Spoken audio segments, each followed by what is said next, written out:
everyone, so I'm going to be doing a recommendations list for my favorite books to read during the spring. I have a couple of different genres. I have a wide selection, so I just want to try to convince you all that you don't always have to read light, fluffy contemporaries during the spring. You can read historical fiction or sci-fi, or even a thriller. The first book I have here is The Martian by Andy Weir. This is a sci-fi, and I don't normally read sci-fi anymore. I used to read it a lot when I was a teenager, but for some reason I just can't find the right sci-fi book. This is about an astronaut who gets stuck on Mars. His crew abandons him due to a dust storm, and they're forced to leave him there. And so he's left with no food, no water, no way of contacting anyone back home on planet Earth or his crew. He's just left all alone in Mars. So it's a survival story, but there's lots of humor in it. His character, the man's name is Mark Watney. His character is just so funny. It's just like, you know, if I was stuck on planet Mars or in any place, you know, with no way of contacting anyone, and no food, and you know, he had to grow his own food on planet Mars. And you know, he just found the humor in it and just kind of stayed himself. And you can kind of see towards the end of the book he kind of gets worn down, but just such an awesome book to read, and I could not put it down. So I could not recommend this book enough.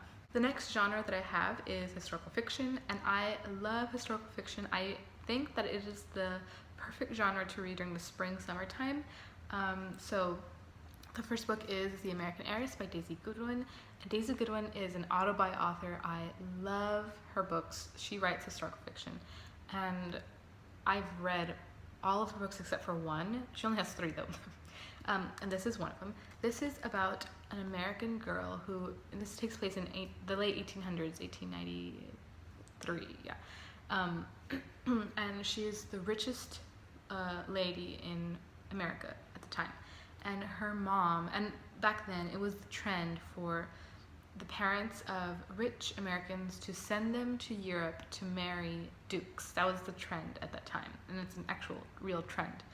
And so the mom sends her to England to get married to a duke, and she does, and she's having to grow up all of a sudden and run a big house and be part of the nobility and host, and you know, have people like her, because back, you know, she was an American, and I guess people kind of saw them, those Americans who would do that, as kind of like gold diggers, I guess.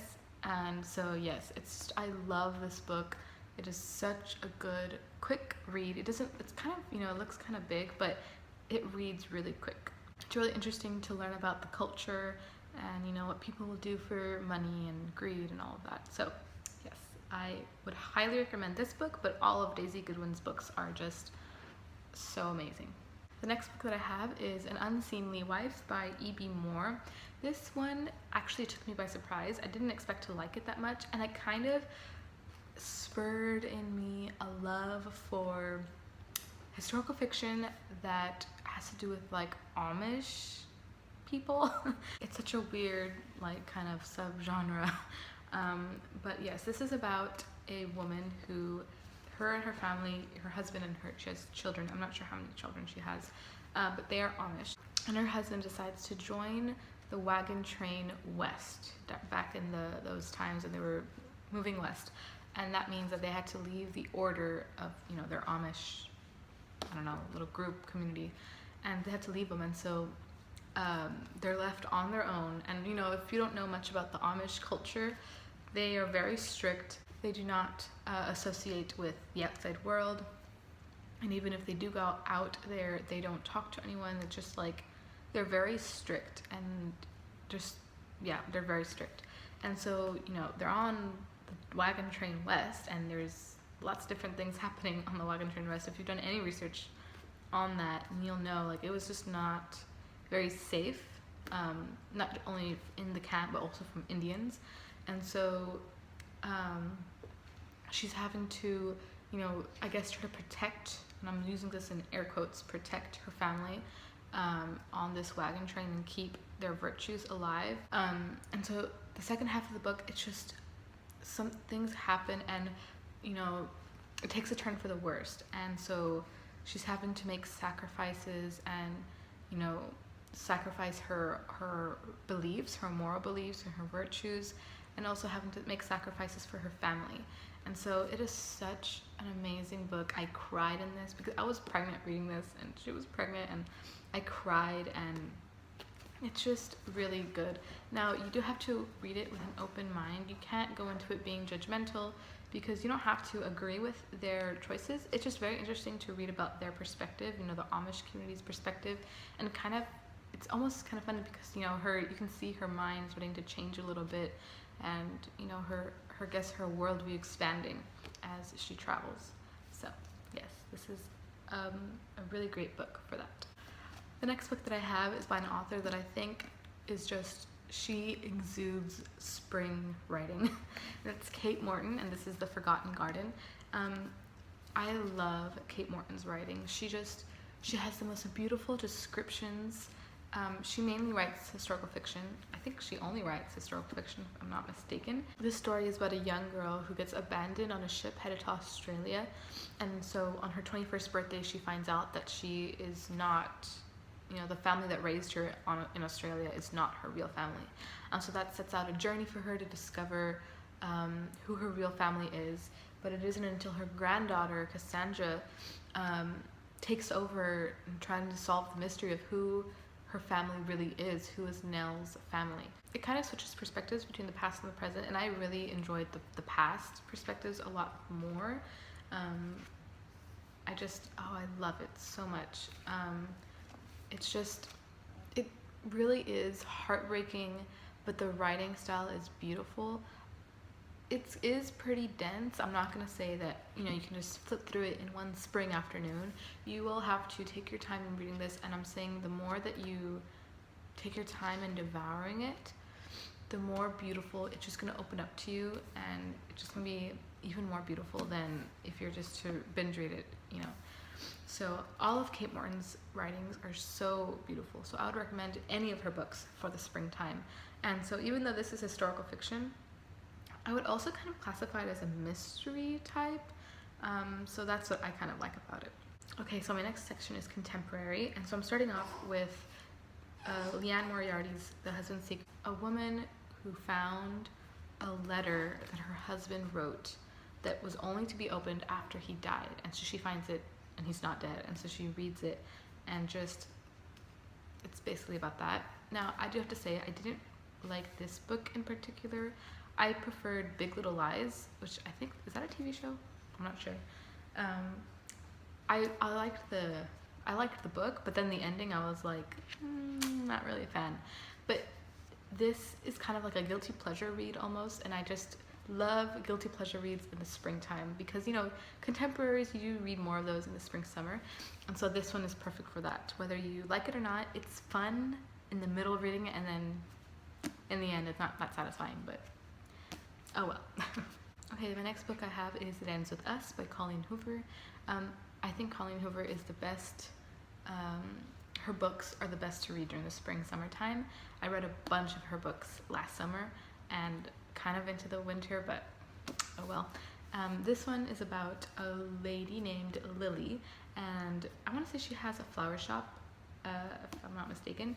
And so she, you know, she has her business. She met a man named Ryle, and he's a neurosurgeon, so like, you know, she's in a very successful relationship, and he's successful and she's successful, but then her past lover comes into the picture, Atlas, and she's having to deal with her past and her present and her two loves and how they intertwine. Okay, my next book is When True Loves by Taylor Jenkins Reid. I think all of her books are to be read in the springtime. All of her books are just the perfect amount of light, the perfect amount of, you know, heartbreak. This is about a girl named Emma, and she's married to her husband, Jesse. And so he's on a business trip, and his helicopter? Yeah, his helicopter goes missing, and so he's presumed dead. And so she's having to deal with his loss. I don't know how long it took. Years. So years later, she I think she either moves and she meets someone named Sam and they get engaged, and she's finally able to find love again after the most and those passages where the author is writing about Emma's heartbreak, it is just, I felt it in my soul. I read this book in one sitting, actually. It seems kind of long, but I was able to read it in one spring day, and it was just the perfect thing. And I would cry with her when Emma was crying, and so she's goes through all that tragedy. Years later, she finds a man named Sam, she marries him, but then her husband turns up, and so she's having to decide, between her husband and her fiance. So yes, it is such a good book. I highly recommend this one. Okay, so the next book I have, I feel like it exudes spring, and that is To All the Boys I've Loved Before. I'm not going to go into any detail about what this book is about, because I'm sure everyone and their mother has heard of it. But if you haven't read it, just go read it. You won't regret it. The next book I have is one that I read recently, and that is Dahlia by Nora Roberts. This book takes place in a garden and in a nursery, and so it's always talking about different flowers, and it's a romance, and so this is kind of like the adult version of fluffy YA contemporaries, and so I really do recommend it. It also has a mystery element, it has a ghost element into it, so it's just a really good spring book to pick up. The last book I have is Vinegar Girl by Anne Tyler, and this is actually a retelling of The Taming of the Shrew by William Shakespeare, and this is just a really funny, humorous little novel, and it's actually really short. I don't even know how short it is. Let's see. It's 237 pages. I read this in one sitting. As soon as I finished it, I picked up the One True Loves by Taylor Jenkins Reid, and so they're really short to read, and I think I read it, it was in the afternoon. It's a spring afternoon, and so it's just really funny. It's kind of a romance, kind of a contemporary. You just have to go read it. I did not know what it was about when I went into it, and so I'm kind of glad. And yeah, so this is the last book I have to recommend. And so I hope you enjoy my spring recommendations list.